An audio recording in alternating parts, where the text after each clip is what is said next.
नमस्कार साथियों, आज है 25 मई 2020 दिन सोमवार। मैं अपने चैनल मिशन ऑफ डे पर आपका बहुत बहुत स्वागत करता हूं। आप इस चैनल को सब्सक्राइब कर विभिन्न प्रतियोगी परीक्षाओं से संबंधित लेटेस्ट वीडियो पा सकते हैं।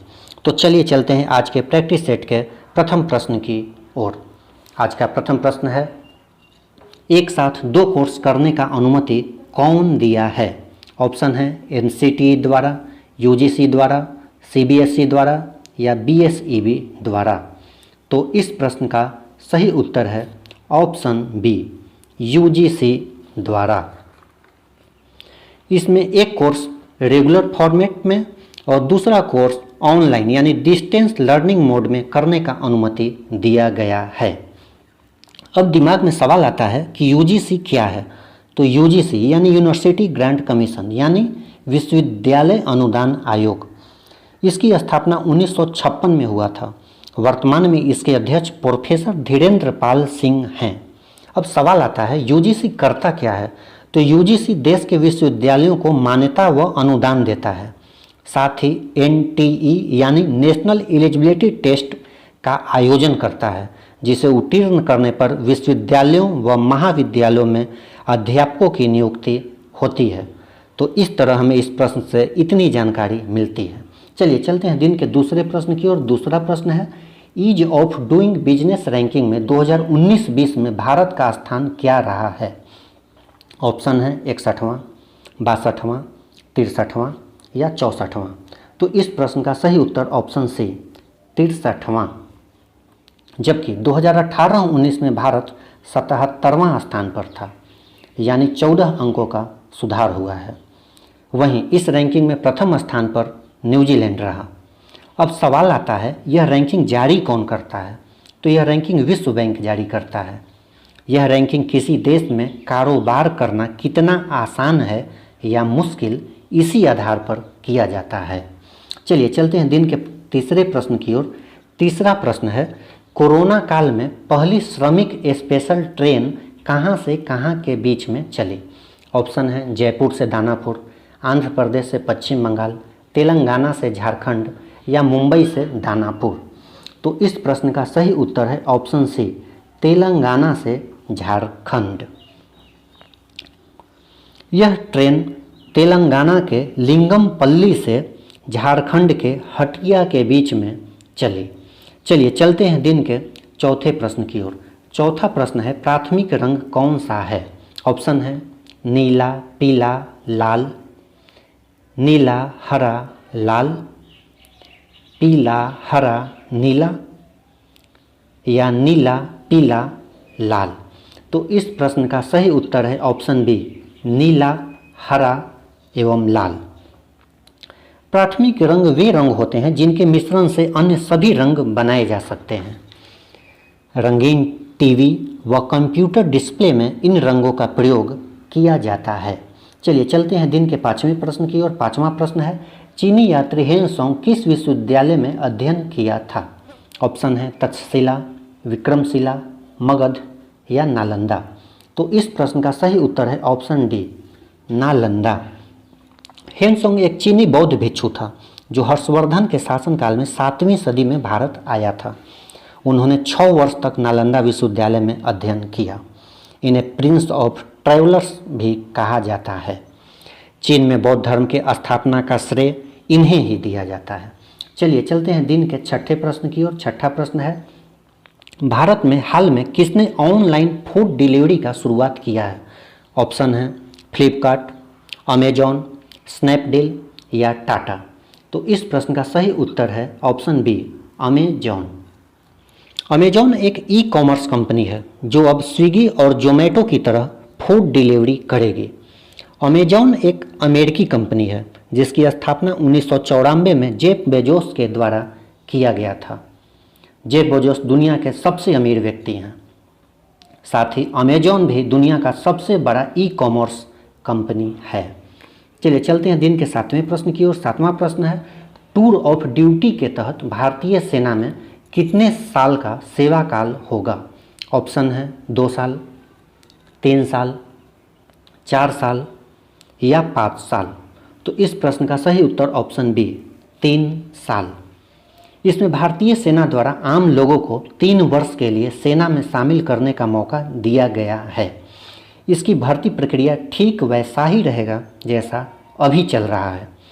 इससे सेना को पैसों की बचत होगी, उन्हें ग्रेच्युटी व पेंशन नहीं देना पड़ेगा। चलिए चलते हैं दिन के 8वें प्रश्न की ओर। 8वां प्रश्न है, महावीर चक्र 2 बार किसे दिया गया है? ऑप्शन है कर्नल चेवांग रिंचेन, मेजर होशियार सिंह, योगेंद्र सिंह यादव या कैप्टन विक्रम बत्रा। तो इस प्रश्न का सही उत्तर है कर्नल चेवांग रिंचेन। इन्हें प्रथम बार 17 साल की उम्र में ही महावीर चक्र सम्मान दिया गया था। इन्हें लेह व करतारपुर क्षेत्र की रक्षा करने के लिए यह पुरस्कार दिया गया। इन्हें लद्दाख का शेर भी कहा जाता है। अब सवाल आता है महावीर चक्र क्या है?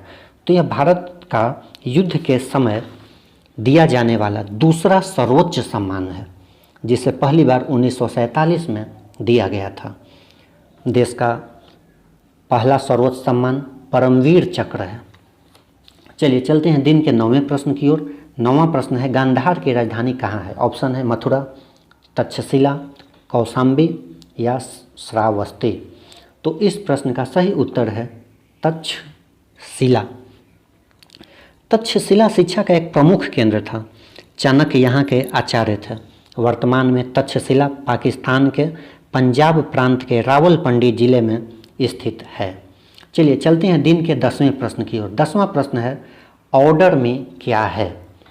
ऑप्शन है फ्लिपकार्ट का ऐप, अमेजॉन का ऐप, जोमेटो का ऐप या पतंजलि का ऐप। तो इस प्रश्न का सही उत्तर है ऑप्शन डी, पतंजलि का ऐप। यह पतंजलि का एक ई-कॉमर्स ऐप है जिसके संस्थापक आचार्य बालकृष्णन हैं। अब पतंजलि भी इस मोबाइल ऐप के माध्यम से लोगों को घर बैठे बुक सामान के डिलीवरी करेगा। अब सवाल आता है पतंजलि क्या है? तो यह भारत की एक आयुर्वेदिक औद्योगिक इकाई है जो हरिद्वार के उत्तराखंड में स्थित है। इसकी स्थापना 2006 में आचार्य बालकृष्णन व स्वामी रामदेव द्वारा किया गया था। इसका सालाना टर्नओवर 2500 करोड़ के आसपास है। वहीं भारतीय इतिहास में भी एक महर्षि पतंजलि का वर्णन है जिनका उदय पुष्यमित्र शुंग के काल में हुआ था। इन्होंने 195 बिखरे योग सूत्रों को इकट्ठा कर अष्टांग योग का प्रतिपादन किया था। महाभाष्य व्याकरण ग्रंथ की रचना इन्होंने ही किया था। साथ ही पतंजलि योग सूत्र का भी रचना किया था। तो इस तरह इतनी जानकारी हमें इस प्रश्न से मिलता है। चलिए चलते हैं दिन के 11वें प्रश्न की ओर। 11वां प्रश्न है, भारत में कोरोना मुक्त होने वाला पहला राज्य कौन बना है? ऑप्शन है लक्षद्वीप, लद्दाख, जम्मू कश्मीर या त्रिपुरा। तो इस प्रश्न का सही उत्तर ऑप्शन बी, लद्दाख। लद्दाख की स्थापना केंद्र शासित प्रदेश के रूप में 31 अक्टूबर 2019 को किया गया है। साथ ही जम्मू कश्मीर भी इसी दिन एक केंद्र शासित प्रदेश बना। लद्दाख की राजधानी लेह है। लद्दाख में 2 जिले हैं। केंद्र शासित प्रदेश में लेफ्टिनेंट गवर्नर होते हैं। यहाँ के पहले lieutenant governor Radha Krishna Mathur RK Mathur हैं। चलिए चलते हैं दिन के 12वें प्रश्न की ओर। 12वां प्रश्न है, प्रकाश संश्लेषण में किसका निर्माण होता है? ऑप्शन है प्रोटीन का, ग्लूकोज का, वसा का या स्टार्च का। तो इस प्रश्न का सही ऑप्शन है ऑप्शन बी, ग्लूकोज का। प्रकाश संश्लेषण वह क्रिया है जिसमें पौधे अपने हरे रंग वाले अंगों जैसे पत्तियों के द्वारा सूर्य के प्रकाश की उपस्थिति में वायु से कार्बन डाइऑक्साइड तथा भूमि से जल लेकर अपना भोजन कार्बोहाइड्रेट का निर्माण करते हैं तथा ऑक्सीजन गैस O2 बाहर निकालते हैं।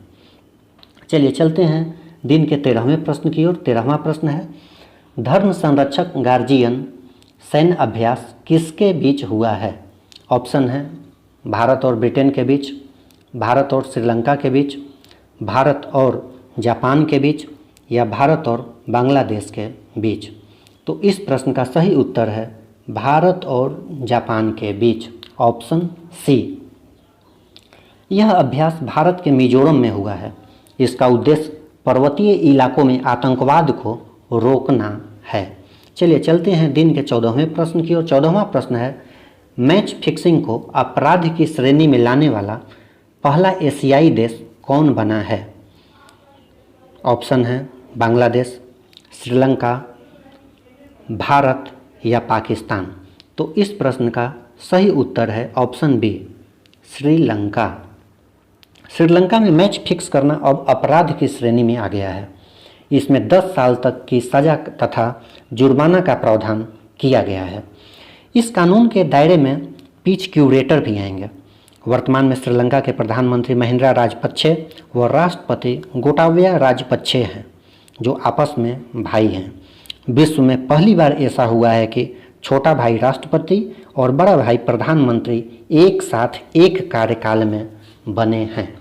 चलिए चलते हैं दिन के 15वें प्रश्न और अंतिम प्रश्न की ओर। यह प्रश्न है, किस देश ने चीन की कंपनियों को स्टॉक एक्सचेंज से हटाने का बिल पास किया है? ऑप्शन है जापान, ब्रिटेन, अमेरिका या ऑस्ट्रेलिया। तो इस प्रश्न का सही उत्तर है ऑप्शन सी, अमेरिका। इसका उद्देश्य चीनी कंपनियों को निशाना बनाना है।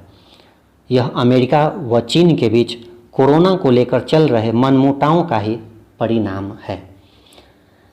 अब चलिए चलते हैं पिछले प्रश्न के उत्तर की ओर।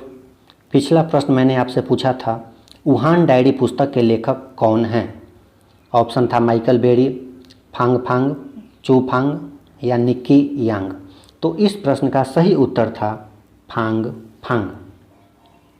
अब चलिए चलते हैं आज के सवाल की ओर। आज का सवाल है, विशाखापट्टनम में हुआ दुर्घटना किस गैस के रिसाव से हुआ था? ऑप्शन है sulphur gas, सारीन gas, styrene gas या ब्रोमाइड गैस। तो आप इस प्रश्न का सही उत्तर हमारे कमेंट बॉक्स में दे सकते हैं। इसी के साथ आज का प्रश्न सेट समाप्त हुआ। यदि आपने 15 प्रश्नों में से 12 प्रश्नों का उत्तर दिया है तो निश्चित ही आपकी तैयारी बेहतर है। यदि 10 प्रश्नों का उत्तर दिया है तो आपकी तैयारी औसत मानी जाएगी। निरंतर अभ्यास से निश्चित ही आपकी सफलता दर बढ़ेगी। एक और नए प्रश्न सेट के साथ जल्द ही हाजिर होंगे। तब तक के लिए good day. Thanks to watching my channel.